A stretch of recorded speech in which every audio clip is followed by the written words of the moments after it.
You're listening to the Faith Breathed Hope podcast, Accelerated Edition number 11. Today I speak with grief expert and mental health facilitator Cheryl Parker on organ donation.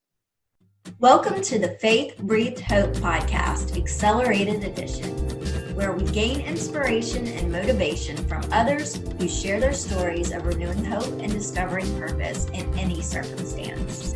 I am Christina Reisinger, and today you will be encouraged by another tremendously inspirational topic that will embolden you to release your fear, begin taking small steps forward, and move into your God-given purpose to live and serve in this life. Join me for today's story. Hey, Cheryl, and welcome to the Faith Breathed Hope podcast. How are you today? I'm great. Thanks for having me on your podcast. Yeah, I'm so glad that you're here.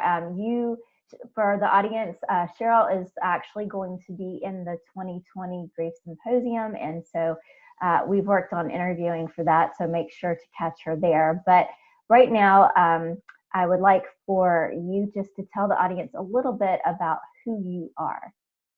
Sure. So I'm a grief expert. I work with people dealing with grief and loss, and I'm also a mental health facilitator. So I go into workplaces and do training on strategies on how to deal with mental health and take a little more proactive approach to mental health before it gets to the point of needing more serious assistance and resources, as well as training with the Ontario Junior Hockey League. So working with the youth and letting them know that it's okay to not be okay, and for them to talk about it and provide resources and training for that.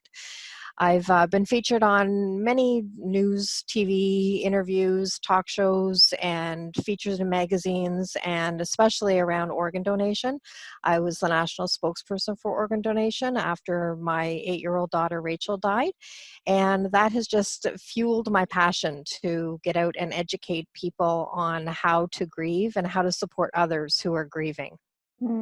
And that's what we're here to talk about today is the organ donation. But before we start that, I really would like to just ask you to tell the audience your story about Rachel and how it happened to move you towards the organ donation.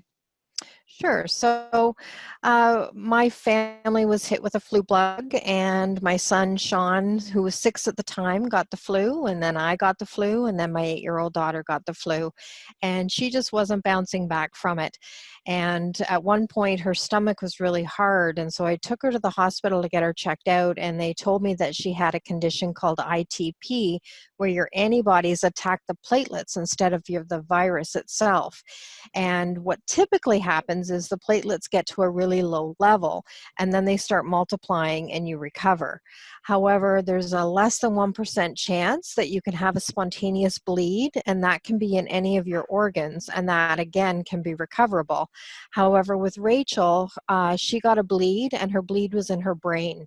So it didn't present the same way as it would have if it had been in the other organs. So by the time we figured out what was going on, and we called in a neurological doctor to do a CT scan, he discovered the bleed, and then her platelets were so low that it was difficult to operate because she would bleed to death. So they were pumping her full of platelets to get it up to a safe level so that they could perform brain surgery on her to remove the front left lobe of her brain to release the pressure. However, after a few hours of surgery, they realized that her brain was too swollen and they couldn't save her. So she was pronounced brain dead. So, I mean, at the time it was like, back up the bus. My kid's got the flu. You're not supposed to die from the flu. And, but these complications had caused her death. So while we were saying our goodbyes, the doctor had asked me if I had considered organ donation. And I said no, but she had. And they said, what? And I explained that just 5 weeks before, I had been reading a newspaper article in the Toronto Sun about a little boy who had undergone a double lung transplant. And he was sitting in a hospital bed with his arms extended in victory. And Rachel peeked over my shoulder and asked me what I was reading. And I said, well, this little boy has had a lung transplant. And she said, well, why? And I said, well, his lungs were sick. And she said, well, how do you get new lungs? And I explained organ transplant to her. And she went back to playing. And then a few minutes later, she said, when I die, I want to give my organs so I can save kids. And Mm-hmm. at the time I thought, oh my gosh, like just, you're so proud of your kid because they're embracing the gift of it, and how Mm-hmm. beautiful her innocence was around all of that. Little did I know that 5 weeks later, I would Mm-hmm. be recalling that conversation and be able to fulfill her wishes. And in that time of absolute desperation and being at my knees, it's like the only thing I could do was fulfill on her wishes. Mm-hmm. So at the time, Mike Harris, the Premier of Ontario, and Don Cherry were putting together the Trillium Gift of Life organization. And Rachel became a bit of a poster child for organ donation because she had actually expressed her wishes, and they were advocating for people to express their wishes instead of just, assuming that their families would know. So Mm-hmm. that's how it all came about. Oh, wow. Again, well, I would like to tell you that I am sorry for your loss. When you when this happened, when Rachel actually mentioned that 5 weeks prior to what happened, and this might be a hard question, but do you see that as a God breathed moment? Oh, absolutely. Absolutely. The whole situation felt very, divine intervention. I mean, the story is just so incredible. Like, you can't make this stuff up. Mm-hmm. Mm-hmm. So, yeah, absolutely. I think, little did I know at the time, but in retrospect, looking back, absolutely, I felt Mm-hmm. like it was a God moment. Definitely. I think that's very interesting that things happen in the way they do. And it's almost somebody brought up to me after, not before, but after my daughter passed away, that things were set up and they just, you know, it was a thing that I never saw. It never occurred to me until it was pointed out. And I didn't even understand it, Mm, at first when it was pointed out. But then, over a little bit of time, it became very, very clear that God had set out, you know, the series of events to set me up for what was going to be happening, if that makes any sense. And absolutely. I think that is truly amazing. So tell us a little bit more about what your journey looked like as far as working with these organizations, and helping advocate for organ donation. Um, Yeah, it really took a life of its own, actually, when I started working with the organizations for organ donation. It started out with the newspaper articles and TV interviews and magazines, and people just kind of wanted to, I guess, get a hold of the story. And I spoke at Sick Kids Hospital. Yeah, there was many speaking engagements that took place.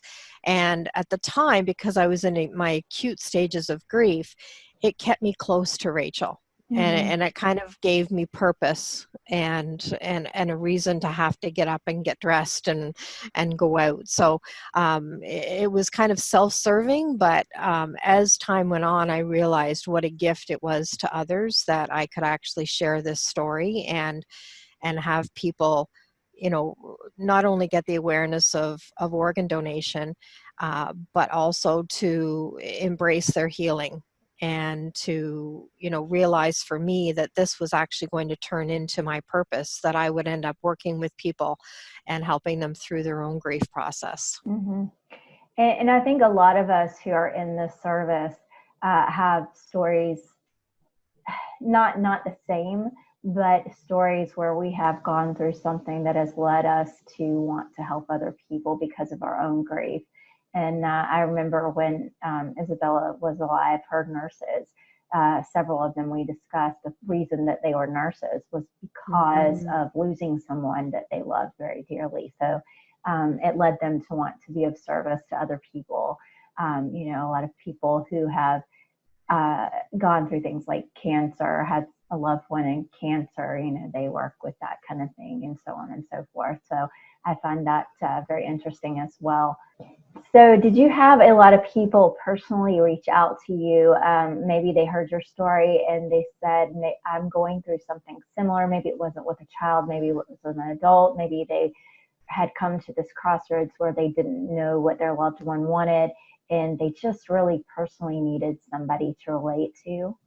Yes, absolutely. That's actually how it started. When we were in the room praying over Rachel and Sean was, up on the table and hugging her and saying goodbye to her and sending her to Jesus, they were all so taken by that and how we were handling that afterwards they would call me and say that they had somebody in the ward who was struggling and they wondered if I would speak to them. So I said, sure. And so I would talk to them because, I was looking for people to relate to as well. So I would start talking to them. And I just found that because I had a strong faith, I actually could give them hope. So that actually kind of fueled me to start thinking that I actually might be able to help people once I got through my own healing journey. So many people go through this thing where when they lose someone they love, that they get angry at God. If I were to assume that you didn't go through this process, would I be correct? No. Okay. No, and okay. So how did that No, work for you? I absolutely had anger and anger was not something I really had a good relationship with. My anger scared me and I just didn't want to go there. So I was pushing it down for all my might. But then it would start coming up in inopportune times and inappropriate ways. And so I knew that I was angry. And then it was like, okay, well, where do I place this anger? And I didn't want to be angry at my daughter. I mean, she was an 8-year-old girl. It's like, I can't get angry at her for leaving. And I wanted to get angry at the doctors, but it's like, that seemed futile because it's like, how am I going to get angry at the world-renowned hospital of sick kids? And so then I decided I was going to be angry at God. And so, because it seemed bigger than everything anyway, so it was like, it must be God. And so I was really angry at God, but then that was kind of limited too because I needed him to lean on. So I was just kind of trying to teeter-totter through, having a place to express my anger and just kind of knowing he could handle it and knowing that he knew my heart and that he would know where I was coming from. I mean, he lost a son too. So just really like having to express that in some way. So I just journaled the anger towards God for quite some time. Yeah, and we talk about that further in the symposium. So if you are looking to know more about that, make sure that you listen to Cheryl's interview for the 2020 Grief Symposium.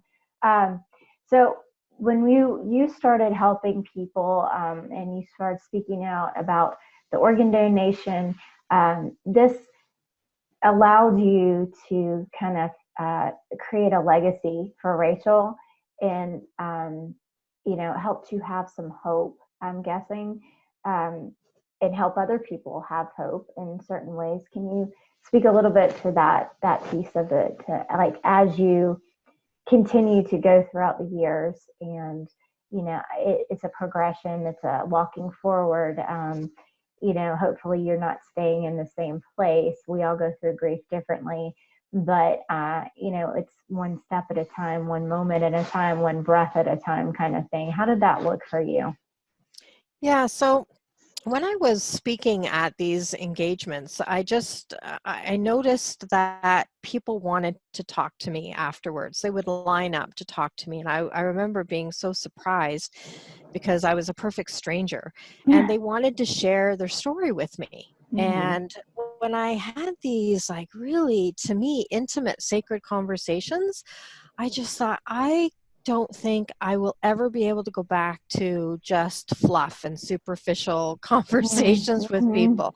because I just saw how much people were hurting, and I knew I wasn't in a place to help anybody because I was trying to cope myself and trying to get myself through this situation. So, but it did really charge me to want to go forward and go through my own healing so that I could get into a place where I was able to help others. Mhm. And so, yeah, that has progressed over the years, and I started working with clients, and I took courses on how to facilitate the groups and the workshops, and have, studied grief over the years. And, I didn't want it to really create my identity. Like, I didn't want to be a person who made a career out of grieving, if that Mhm. makes sense. Mhm. But I knew that I was on kind of the other side of it. Not that grief ever stops, but I knew I was on the other side of the pain. And it just seemed like a waste if there weren't resources out there and I could teach people, and I could, show them the pitfalls and show them all the mistakes and lessons that I learned. Mhm. Why not? and Mhm. and I found working with people that I had a gift for it, and people walked in one way and walked out the other. Like, I created an 8-week workshop, and I authored a book called My Good Grief: Healing from Loss. And I was praying one time, and I thought, how do I get all this out to people? Like, I loved Mhm. working with people, but then that's about me, because I Mhm. like working with people. And so I was meditating, and I was praying, like, how can I teach my lessons, and how can I get this, further out into the world? And what came to me was, if it wasn't about you wanting to sit and, work with people, what would you do? And I thought, well, I would write all the lessons down. I would write all the pitfalls. I would, just write everything down that I've learned, all my experiences, and I would make it available to people. So I spent the next year writing a book. And then I published it and got it up on Amazon. And I just thought, I want that to be a legacy. I want that to be a legacy of healing, so that it's available to people. Because so often in my own journey, and you tend to run into people who have dealt with loss, of course, and just seeing that they're still carrying around that pain, or them Mhm. speaking the pain. And I know, by taking that healing journey, that I don't have to carry that pain anymore. And I'm Mhm. just so grateful for doing that hard work that it takes to get on the other side of that pain. So Mhm. it's been a journey, and one that has been painful. Mhm. No two two ways Mhm. about it. But I still am grateful that I did the work, Mhm. and that I can have joy in my life now. And I know that that's available if people do take that journey. It is. And, the Bible tells us that God wants us to enjoy this life, and Mhm. He has the goodness for us, or His goodness for us in the land of the living. That is one of my absolute favorite verses, and is the one that has really kept me going through my own experience with losing a child. And, you know, you know that people want to continue to heal, that, like you said, sometimes they cannot see any way out of it. And with my own experience interacting with a lot of people in this whole grief uh, thing, for lack of a better word, Yeah. you do see a lot of heartache, a lot of sadness out there, where people are 10 years past or into their own grave, and they just still don't see any joy. And it is extremely sad, being that we know that we still have to make a choice to live our life here and now, and that we are allowed to enjoy it. In fact, God wants us to enjoy our life. That doesn't mean that we are leaving behind our loved one, or we are disrespecting our loved one or forgetting them. However, it does mean that we have a space for them, but we also have a space to live our own lives. And I think that's extremely important, because you see so many people like you and myself, and so many people that I have met in this area, who are able now to reach out to others and help them because of their own experiences. And I personally never knew that there were so many people out there that were talking about grief until I started doing this myself. Did you? That's right. That's right.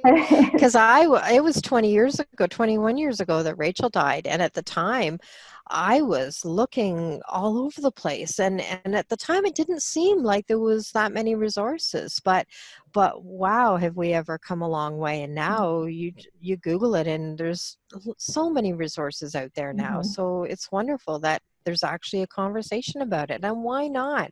So many people deal with grief. So it should be a common conversation. I believe so too. And it's this place where people feel like they're alone and they don't have to be alone. And I think that's why most of us are where we are right now, trying to let other people say, hey, you know what, you can move forward from this, and you don't have to feel like you're alone. You don't have to feel like you're a burden. So, Cheryl, is there anything else that you'd like to share with our listeners today about maybe anything about the organ donation in itself, specifically how to even think about that, how to plan for it? Maybe you didn't plan for it, and how to even start, because I'm assuming that it's very overwhelming for somebody, like you said yourself, you weren't expecting things to happen, and thankfully you knew the course of action you had to take. But there are others who do not. So can you lay out any kind of advice, and then also with some encouragement for those people? Yeah, I think it's a very individual choice, and I don't know that it's something that I have advice about other than sharing my own experience, in that it really gave me hope to know that my daughter had actually saved a couple of lives and gave two infants sight. So one of her corneas went to an infant who was blinded at birth, and another toddler who had been blinded in surgery, and gave them sight. And a little girl who needed a heart, she saved her life. And another young girl, they actually, we were in Toronto, Ontario, and they flew up from Pittsburgh to get Rachel's lungs. And they were transplanted into a 13-year-old girl who had already undergone a heart and a lung transplant. So this was her second lung transplant. So just knowing, like, that is just so bigger than us. And I can't even tell you where I'd be if that wasn't like the whole backdrop on my healing journey. And being able to embrace that and, like, really, really honor Rachel for the little girl she was, and her big heart, and the generosity that goes along with that. And I wrote letters to all those people, and you can do it anonymously through the hospital. And I was so lucky, again, very divine intervention. My friend who lived in London saw a picture of a little girl who had undergone a heart transplant. And she was actually at an event with her daughter who was in Beavers. And there was a little girl there that had a mask on that was just visiting the Beaver group. And it turned out that one of the moms of the Beavers had brought this girl from the hospital. And this little girl went up to my friend and took her hand. And my friend was just taken back, and she started to talk to my friend, and my friend couldn't believe how much this little girl looked like Rachel, and it had only been 2 months since Rachel died. And so my girlfriend asked this little girl when she got her heart, and it lined up with when Rachel died, and my girlfriend's knees just like kind of Oh, buckled. wow. And so she ended up seeing this newspaper article about this little girl and the heart transplant. And so I ended up calling that family.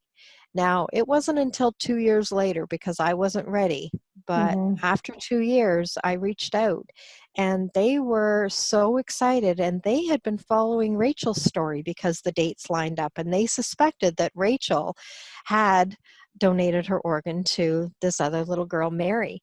And we became friends with that family. And we are still so close to that family to Mm-hmm. this day. I mean, it's been 19 years now. We've been friends with them.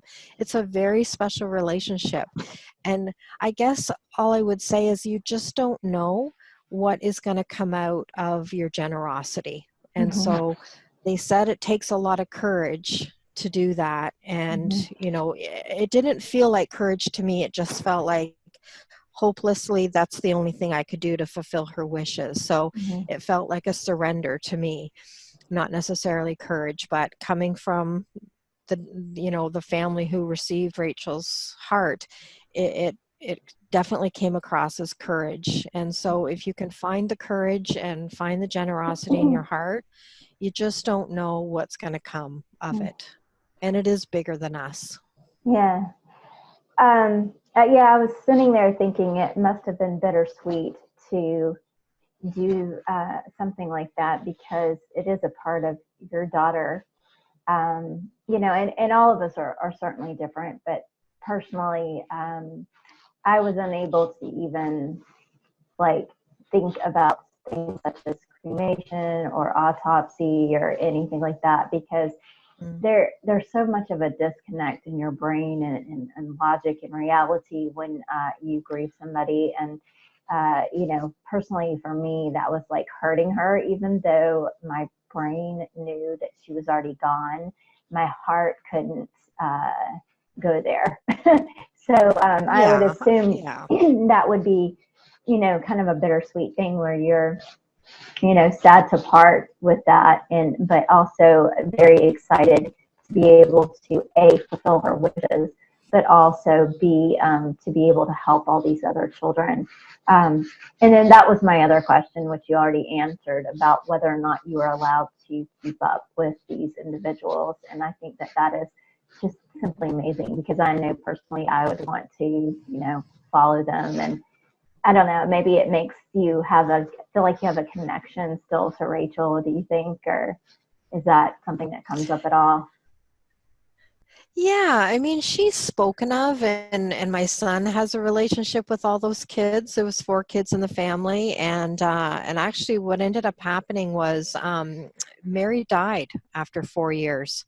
So I knew her for only 2 of those years, and I remember when I was setting out to meet her, another girlfriend of mine said, "Oh my gosh, Cheryl, I don't know if this is a good idea. What if you meet her and she dies?"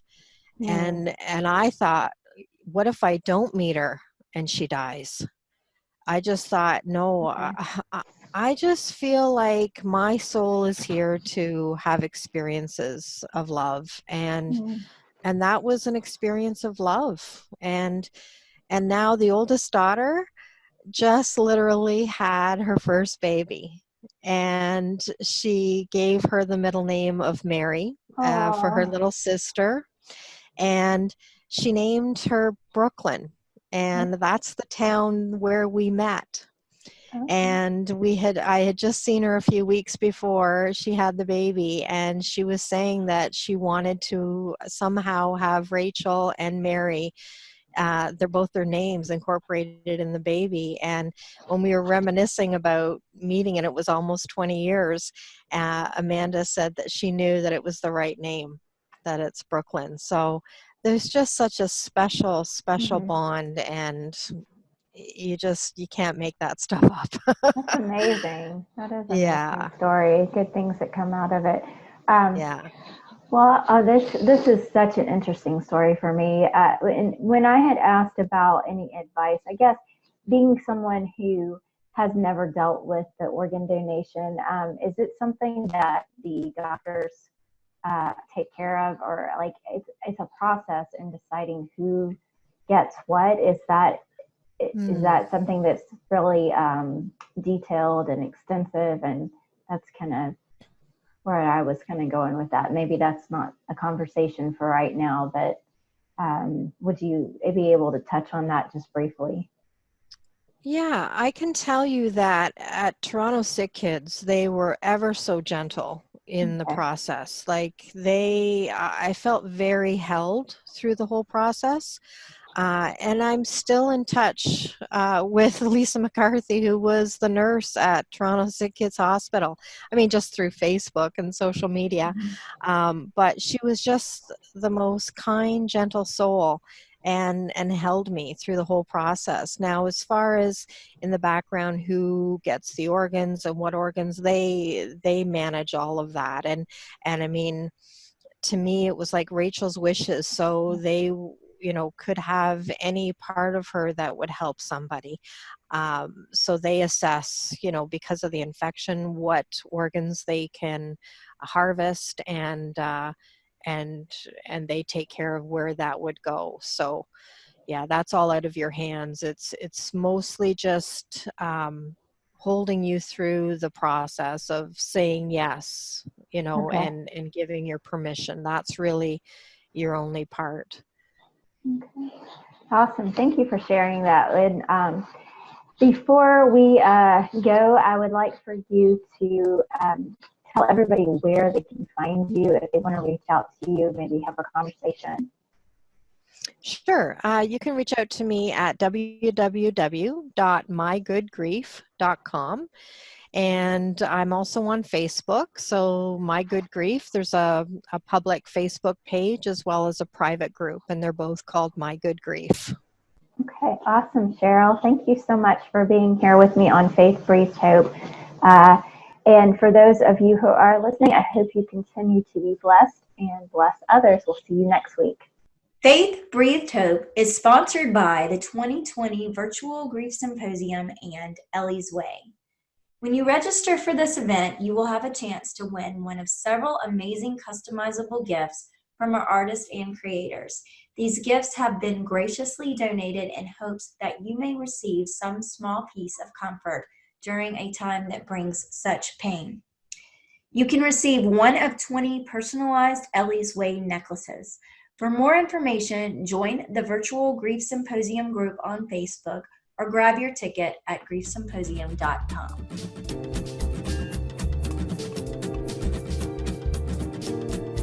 And I want to thank you for joining us on Faith Breathed Hope, where you gain inspiration and motivation to renew hope and discover purpose in any circumstance. Please like and share this podcast and give us a review on iTunes. Be blessed.